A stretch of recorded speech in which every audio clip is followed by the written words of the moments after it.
Really, really proud, and I know Johnny will have more to say about that later. We've been talking about the kind of calling the study sticks and stones. You know the expression, sticks and stones can break my bones, but words may never hurt me. How untrue that is. Words have power. There's power in words to heal. There is power in words to help correct we're going to talk more about this later on in the study, but we often talk about the power in words to hurt, the power in words to heal, but there's also power in words to correct, in the sense of, we could talk about that from the standpoint of a parent and discipline. We could talk about that from the standpoint of, it might be a friend, it might be a church leader, but a situation where I'm not where I need to be spiritually. And there are words that have to be spoken. It wasn't terribly long ago that we looked at, it's probably been a couple of years, I guess, but a sermon called 3 Mistakes People Often Make in Trying to Influence People for Good. One of those mistakes that we sometimes make is we assume a good example and influence are sufficient. And maybe I have friends who are not Christians. And maybe one example is not being what you ought to be as a Christian. It's just a bad example. But one mistake is that, here's a person who's not perfect, but he's faithful or she's faithful. And, we wonder, well, how come all my coworkers, nobody wants to come to church with me? Nobody wants to have a Bible study. And sometimes it's because we haven't used our words. We used to say this with our children sometimes when they were very little and just learning to talk. Sometimes children are notorious for sitting there and they'll cry or they're upset. One of the things Reagan and I would say to them quite often is, use your words. Tell me what's going on. Levi especially, I remember he would wake up in the middle of the night and just be kind of grunting and crying. It was like a half grunt, half cry. And, and you finally you get right down there on his level and say, use words. I can't read your mind. I don't know what these grunts mean. And so, words have power. But at the same time, we have to use words. We want to be very careful and aware of how we use our words. But when it comes to teaching somebody the gospel, it's going to take words. When it comes to restoring a soul who's gone astray, there has to be words. Peter didn't get up on the day of Pentecost and say, you all know about Jesus. You saw him, you lived among him, so why don't you just come and get your lives right? No, he preached the gospel. And so there's communication that has to take place through words. I'm going to bring this up quickly because we covered this, but I just wanted to remind us basically where we left off. Whoops. All these words in the English language, and again, we talked about that. It depends on how you count them. But they fall into a lot of different, or at least a few different categories. Chocolate words that are sweet, easy to swallow. Coffee words which can energize and invigorate. The sweet words are things like I love you, I appreciate you. There are other words that kind of just really bolster someone. I love this in the context of lads to leaders too, because sometimes you can just watch a room full of young men, and I'm sure the ladies in their rooms could vouch for this as well. And I love, they have, I don't know what they call them, I guess kind of a moderator in the room. If it's a judged event, they'll have judges, but then they usually will typically have someone in there who kind of introduces someone. And you may, especially with the younger children, you're going to address the parents as well and say, okay, is everybody in here for third grade speech? And of course, almost inevitably somebody will go, oh, and that happened to me yesterday. I was in the wrong room for Bible Bowl judging. But things like that. But one of the things that when you get a really good one, he'll introduce, is everybody here for this? And he'll say something like, if it's a judged event and there's going to be a first, second, third place, he'll say, I want you guys to know something. Had a guy did this yesterday in one of the speech rooms. And he said, I want you boys to know something. He said, last year, I judged winner's circle speech for whatever grade it was. And he says, we ended up at the end of that with like a 6-way tie for first place. So then the judges have to get together and decide first, second, third. And he said, do you know our first, second, third was nobody's top scorer in the original, how we originally had it scored. We just talked, and he said, I say that to say this. A lot of that is subjective, and you guys need to know that you've won by putting in the effort. You've studied your Bible. You've put together a lesson. Yeah, maybe 4 or 5 minutes. But you have put this together, you've put in the effort, and that is the win. And so, when a guy says something like that, this was, I want to say it was in Levi's room that he was saying that. So that'd be, fourth grade. And you could just see these kids, it invigorates them. And a lot of times you can see some of the nerves sort of melt away, and they kind of say, okay, yeah. And so, coffee words, they energize, they invigorate. Tell somebody, I'm really proud of you. I respect you.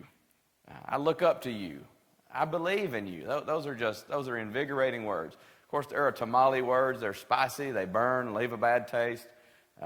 Mean things, hateful things that people will sometimes say. And then persimmon words. I told you he had broccoli in the book, and he said, it's my book. I get to choose the vegetable. And he didn't like broccoli, but I like broccoli. So I chose persimmon, drawing on a very traumatic childhood experience where my cousin, who I really looked up to, told me how tasty a green persimmon would be if I'd just pop that in my mouth and take a big bite out of it, which I did.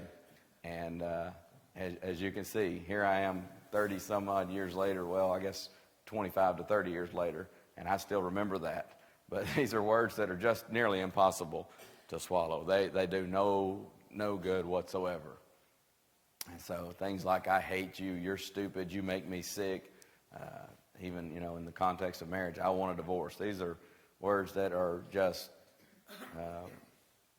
to say they're bitter is just a gross understatement. They're impossible to swallow. But you change your words, you can change your world. Going on with this thought, and this is where we left off last week, we often use the expression, taste your words before you speak them. And that really goes well with the context of different kinds of words. There are sweet words, chocolate. There are spicy, they really burn.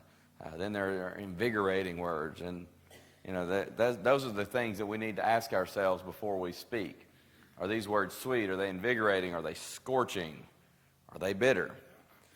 Swallow the worst words, as he says, your stomach can handle them better than your neighbor's fragile heart. That is absolutely right. Before you spew out bitter words or hateful words or, taste those words and understand, you know what? You can handle them. Just swallow it. You can handle that a lot better than your neighbor's heart. Dale Carnegie's credited with saying, any fool can criticize, condemn, and complain, and most fools do. And that is absolutely right. It takes no sense and makes no sense to throw stones. The simple fact is stones, verbal stones, they hurt. Calling a person dumb is not going to make you any smarter. We look at things like this and we say, well, duh. And yet, do we not often do that? I mean, how often do you see, if you get to the root of someone's ugly language and hateful verbiage, how often is it not they belittle others because they maybe have a low self-esteem and they think it's going to build them up or somehow? Or maybe they think they're going to, or at least feel built up somehow. But calling somebody dumb is not going to make me any smarter. Calling somebody ugly is not going to make me beautiful. Calling someone or tearing someone down is not going to build anybody else up. We need to understand that. The Apostle Paul said, of course, by inspiration, let your speech be always with grace, seasoned with salt. That's Colossians 2:1. Here he has this in the book. I thought this was pretty clever. Grace, not gripes. Mercy, not malice. Bless, not bash. And he says, drop your stones. And the world you change may very well be your own. I have a special kind of frustration for, and I might even just go so far as to say it just makes me angry, but there are people sometimes who not only do they not taste their words before they speak them, they are quite proud of that fact. And they will say things like, well, I just say what's on my mind. I just speak my mind, and that's how I am. Again, we don't give a pass to the alcoholic or the drug addict and say, well, people don't just walk around and say, well, I got to have that alcohol, that's just how I am.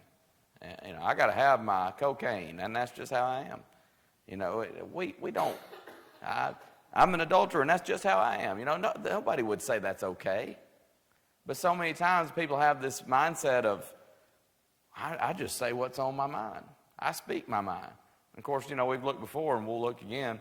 The Proverbs writer, by inspiration, says, a fool uttereth all his mind, but a wise man keeps it in till afterward. There's a time to speak, Ecclesiastes 3, and a time to be silent, or a time to listen. And so, this idea of I just say what's on my mind, that's not necessarily a bad thing to say what's on your mind. But it's the mindset of I say what's on my mind just like that, without ever stopping to take a moment to think, how's that going to affect others? And, I've mentioned before I think it was a cell phone company, the commercials a few years back, and it was always something where someone would speak very hastily what was on his or her mind. And then, it was always about, I signed us up for unlimited minutes or something like that. And then the wife, the one that always stands out in my mind is the wife. She just starts griping, and she's telling him what's on her mind. My mother was right. I should have married that other guy and all this. And then the guy just says, well, it was all free. It was all part of the plan. There's no extra charge. And you can just see the woman's face is like, oh, whoops. Speaking too hastily. So the world you change may be your own. Change your words and you can change your world. What is gossip? I think we all understand what it is, but let's give a little working definition here. Talking about another person, true or not. You hear people say sometimes it's not gossip if it's true.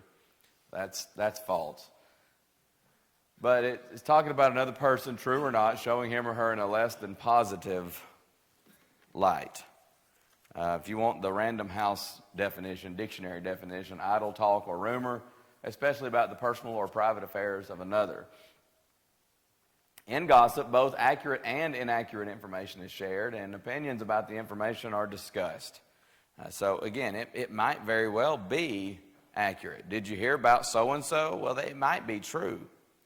But what is the purpose behind that? And is it just, idle talk and things like that? And we'll unpack some of this a little bit more as we go along. But the point I'm getting at here is that just because it's true doesn't mean it's not going to fall into the category of gossip.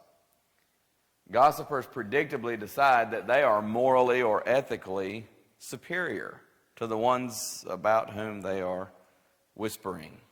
You ever notice that? This is one where we have to look inward, take a long look in the mirror, because I've been there before, and sometimes we can even say, when we ought to be talking to the person, we can talk about them and decide, well, I'm only trying to help.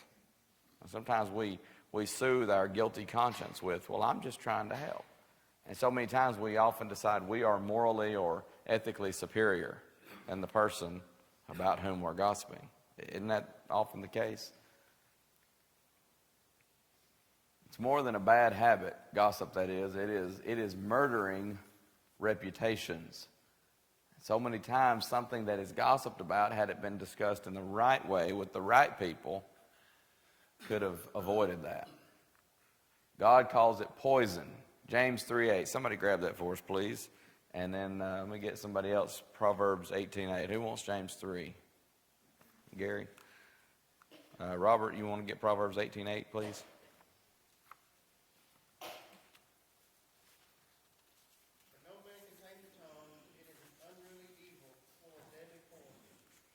An unruly evil full of deadly poison. That's what God says about the tongue. No man can tame it.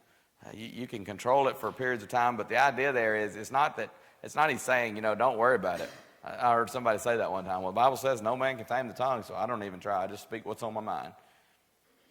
Don't be a fool. That's not what the Bible is saying there. The Bible is saying you can never get to the point where you say, I don't have to worry about that anymore.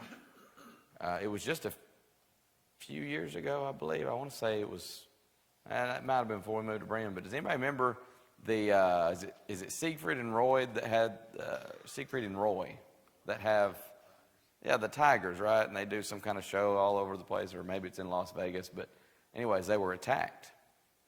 And, they were talking about, it just goes to show, you don't turn your back on a wild animal. You can train them, you can think you've got them tamed, but they're not your cute, cuddly little kittens. They're still, at the end of the day, they're tigers. And given the right circumstances, they will attack you. And they won't think twice about it. That's just how God made them. That's their instinct. And so what he's saying in James 3 is that you can't ever get to a point where you just say, I don't have to worry about trying to control my tongue anymore. I've got that thing whipped, and I don't have to worry about it. I never speak out of turn. I never have to worry about gossip.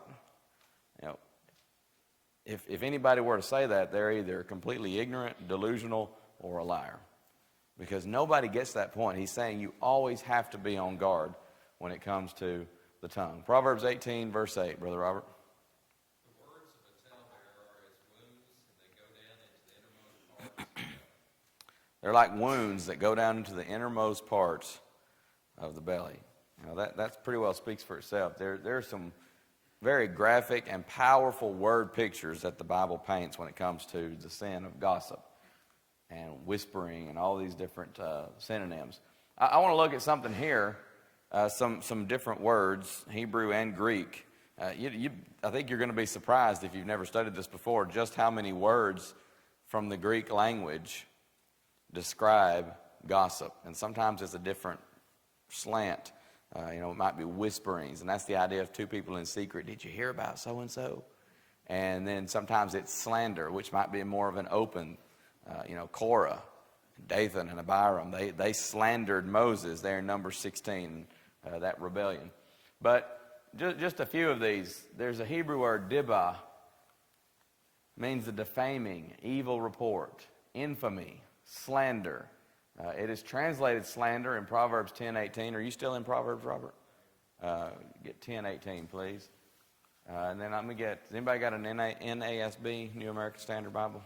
Some of these are from various translations. I've got it on my phone if nobody does. Say what?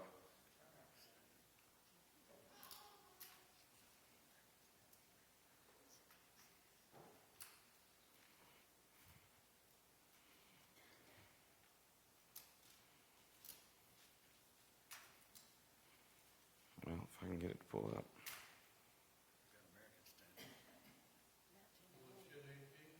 Has it got that there? Has it got evil report for Proverbs 25:10? From the Berkeley version, he who hides hatred has lying lips, and he who spouts forth slander is a fool. So I think it will be slander. Let me get there myself and I'll tell you. I think that would be slander. Yes.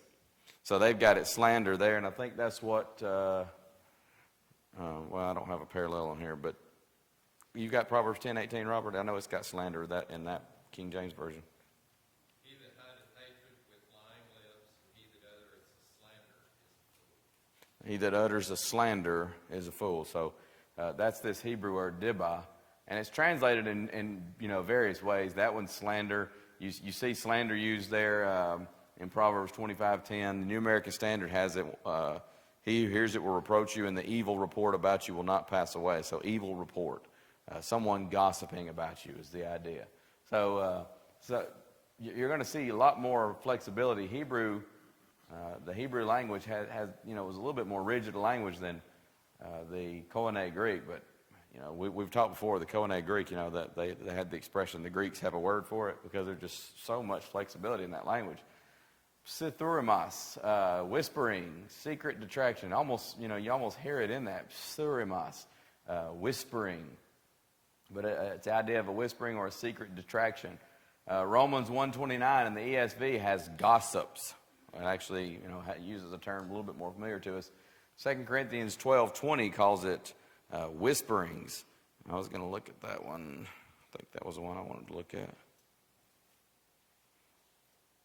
Yeah, Paul says, I'm afraid that when I come, I may not find you to be what I wish, and I may be found by you to be not what you wish, that perhaps there will be strife, jealousy, angry tempers, disputes, slanders, gossip, arrogance, disturbances. But the King James has there, I want to say it's for, not disputes, I think it's got for gossip, whisperings.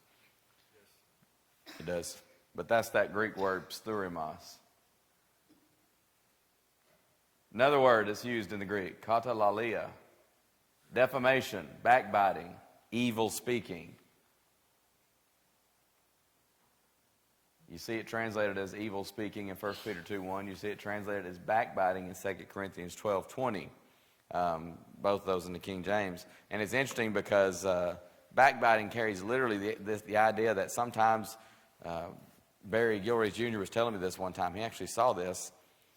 He was driving down the road and he saw he said it was one of the biggest rattlesnakes he'd ever seen in the road. Someone had run over it, I guess, while it was crossing the road. But it was an interesting thing. It caught his attention because it was so huge. But he gets out and he sees this thing, and of course, it's a very venomous snake. But he says what happens is this. He wanted to be sure this thing was terminated because it was a rattlesnake and very poisonous. But that's what it was. I remember now. He rolled over with his wheel, and he left the tire on top of this thing. And so he gets out to look at this monstrous rattlesnake.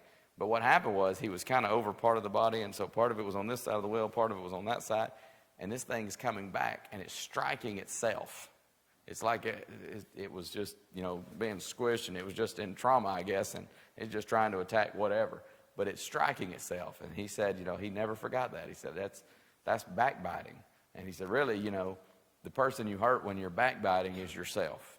And this thing is sitting there, and he said over and over again, that rattlesnake just struck the rear part of its body over and over. He said probably 10 or 15 times just in that short period. So that's the idea, though. It's backbiting and realizing that ultimately you're hurting yourself when you do that, because that comes back around.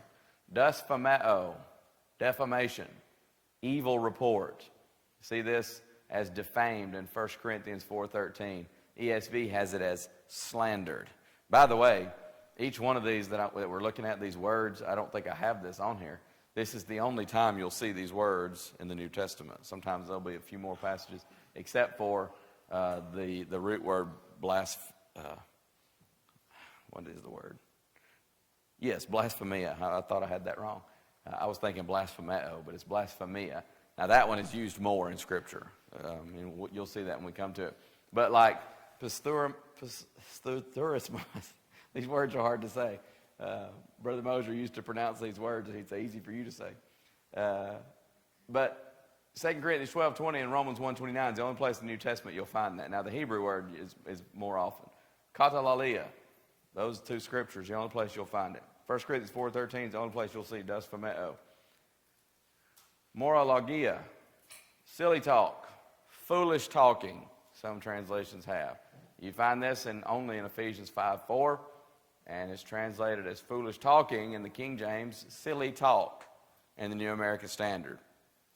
Now, when you study this in context, it's not, my grandmother Campbell, we used to get so tickled at her because sometimes she was just full of witty expressions and funny sayings, and we just, my sister and I, we loved to just hang out down there. They lived, maybe not even a football field down the road from us, and so we'd often just walk down to Grandma's house, and we might just hang out, especially if, when you got out of school.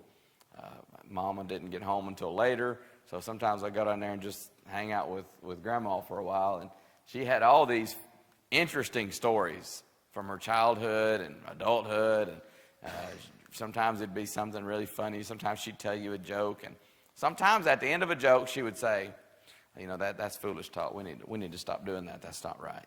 And like it was bad to be just joking. And that's not what the Bible's saying. It's not saying silly talk in the sense of don't just sit around and tell a joke, because the Bible also says a merry heart doeth good like a medicine, right? And so it's not saying don't ever tell a joke or have, just cut up, as we sometimes put it.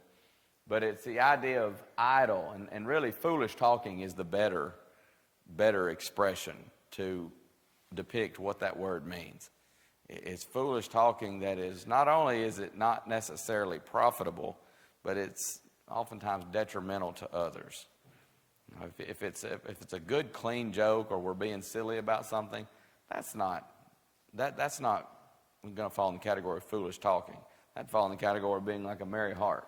But if it's, hey, let me tell you about Joe over here, and we're going to make fun of him, that's silly talk or foolish talking. things like that. Berkeley says foolish talking or low jesting. Yes. And it's the idea of, and some translations I think even have like coarse jesting, off color. We sometimes use that expression. But yeah, all those would describe that. It's just, understand it's not just telling a joke.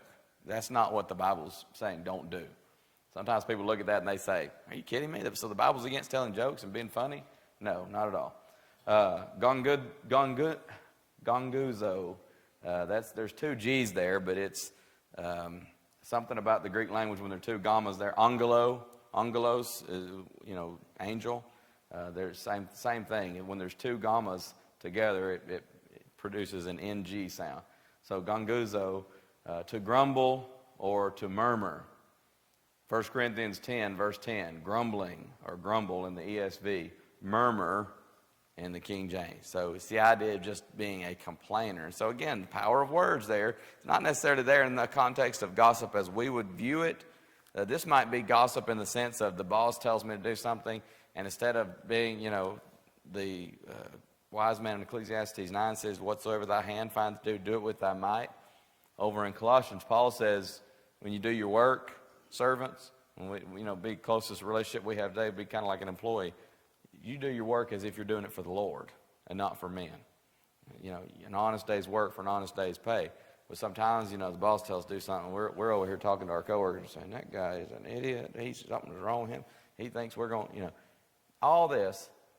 And it's gossip in a different sense. It may not be as we would typically view gossip, but it's murmuring, complaining, grumbling.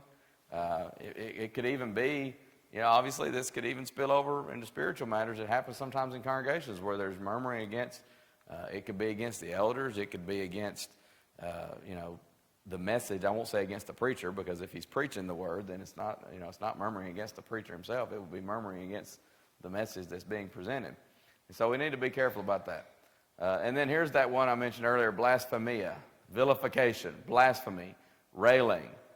This one occurs a lot more. It's evil speaking. Ephesians 4:31, slander is how the ESV translates it. That one occurs a little bit more, at least some form of it. There's a lot of different forms of that word. Time gets away. Let's talk about this word, diabolos. It's a false accuser, devil, slanderer. That's what this word diabolos means. That's based on Strong's dictionary. It occurs 38 times in 36 verses. There's one verse where it occurs 3 times in 1 John. But 35 times it is translated devil. Now this may mean Satan himself. This may mean devil. The King James sometimes uses that word devil, and it means demon, like a spirit. Jesus cast out a demon. He didn't. The devil himself, Satan was not possessing someone. This would be some kind of an evil spirit or a demon. So it might be Satan himself. It might be a demon. It might just be a wicked person. Sometimes they say a wicked person, they call him a devil. And that even still happens to this day. I think we probably use that term a little more lightly than we ought to, but sometimes people will still even say, boy, he's a wild little devil, isn't he? Something like that. Or, you might talk about a person and say, well, that guy is a devil. So that's the idea. 2 times it's translated false accusers. 2 Timothy 3, verse 3, and Titus 2, 3. That means just exactly what it says. Someone who makes a false accusation against another. This, again, that idea of gossip.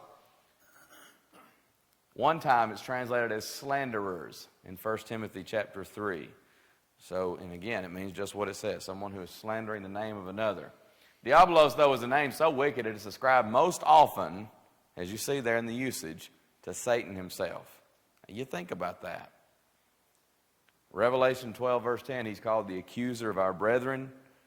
Diabolos, in the context of 2 Timothy, 1 Timothy, and Titus, you have, as Vine's Expository Dictionary tells us, those who are given to finding fault with the demeanor and conduct of others and spreading their innuendos and criticisms in the church. He adds in the church, but really the idea there is anywhere. Finding fault with someone's conduct or demeanor and then spreading that wherever it may be, in the church or otherwise. One who gossips, slanders, accuses people falsely is guilty of behavior that is devilish. And that's what we're getting at here. understand it's not just, well, that's one of my little things. I just have to work on that. Get to work on it if it's a problem, because it's devilish. And we sometimes give a pass to this behavior that is described by the Bible as devilish behavior. All right, let's go. I want to get through several of these. I got to make up some time here. But I think we'll go through this section quickly. Gehenna. This was a valley just outside the southwestern walls of Jerusalem. It's not a pleasant place. In fact, Jeremiah 7:31 and 32 calls it the valley of slaughter. It says it will become called the valley of slaughter. Why? What did they do in Gehenna? Well, that'll happen later on, but what the reference there primarily in Jeremiah 7, one of the most unthinkable acts. In fact, if you remember this from the book of the month, and we've mentioned it before, God says it didn't even enter into my mind such a thing. Molech worship. They would take their children and they had this image, and most scholars say it was probably something, some kind of a metal image with outstretched hands. Have like the head of a cow or a bull or something like that, and but it would have a human's hands outstretched. And some people say they would light a fire underneath the hands, but some people say they were hollow and the fire was built inside the hands. But either way, it was metal, and a lot of times that's where some scholars even say that's where a lot of this idolatrous, just the racket they would make in worship with instruments. It was to drown out the screams of children as they were offered in sacrifice to Molech. And God says, I'm going to take that valley that you've used for worshiping this idol, this most abominable of idols, and it's going to become the valley of slaughter, because they're going to take dead bodies, carcasses of dead animals, trash, rubbish, you name it. And it's just going to become a dump is what it's going to become. And that, of course, is exactly what happened. There was just fires constantly burning. The stench was constantly there of death, trash, burning flesh. It was not a pleasant place. Rats, vultures, buzzards, we'd call them in the South. All manner of scavengers hung out there. It was a most unpleasant place. But this is the picture that is used to describe the eternal abode of the wicked. Matthew 10:28, fear him who is able to destroy both soul and body in hell. That's Gehenna. Sometimes hell in the King James is a reference to Hades, that waiting place. Of course, there's paradise in Hades, and there's Tartarus, and with the great gulf in between. But the eternal abode, the final abode of all the wicked, the devil, his angels, and all the unfaithful, is Gehenna. And this is the picture that God uses to describe it. It's just grotesque place, not somewhere you want to be. But it's the kind of place, the kind of heart that gives birth to the sin of gossip. Look at Romans chapter 3. There's a reference there. There's a quote from Psalm 140. So we'll just get the reference in Romans here for time's sake.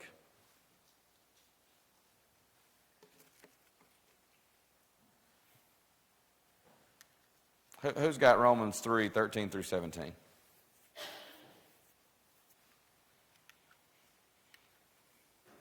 The throat is an open sepulchre. With their tongues they have used deceit. Poison of asp is under their lips, whose mouth is full of cursing and bitterness. Their feet are swift to shed blood. Destruction and misery are in their ways. In their way of peace have they not known. I mean, again, think about the word picture here. Throat is an open sepulcher. They've used deceit. Poison of asps. Venom of the most venomous viper you can think of under their lips. Their mouth's full of cursing and bitterness. Their feet are swift to shed blood. You get the idea here that God has pretty strong feelings about the sin of gossip. 7 things the Lord hates. These 6 things that the Lord hates, yea, 7 are an abomination to him. 3 of the 7 are relatives of gossip. You ever stop to think about that? In Romans 1, 1 Peter 4, and Proverbs 6, gossip is linked with such sins as murder, thievery, hate. I mean, do we not tell our children and tell ourselves too, hopefully, that, I can tell a lot about a person by who he runs around with? I mean, understanding that at some point you may be trying to influence people, but the people you spend the most time with Your running buddies, you do that for a reason, because you've got things in common. The running buddies of gossip are murder, thievery, and hate. That ought to tell us something about this sin. Gossip murders characters. That's why it's linked with murder. It murders reputations. It's linked with thievery because it's a stealing of information that doesn't belong to you. Many times it's misinformation, by the way. Gossip's penalty is severe. Notice, I'll close with this. Romans chapter 1 and verse 32. Here's what he says, wrapping up that list of sins, which included gossip, whispering, however you want to word that. Who, knowing the judgment of God, that they which commit such things are worthy of death, not only do the same, but have pleasure in them that do them. Those that commit such things are worthy of death. Gehenna, this grotesque place, pictured as in the Old Testament as a trash dump. Constant burning, stench, suffering. That's the final abode of those who engage in this sin of gossip. Let's stop there. We'll wrap up this little section with one more slide, and then we'll go kind of shift gears a little bit with our study and talk some more about the power of words to help or to hurt. Thank you very much. We'll have a short break before our worship.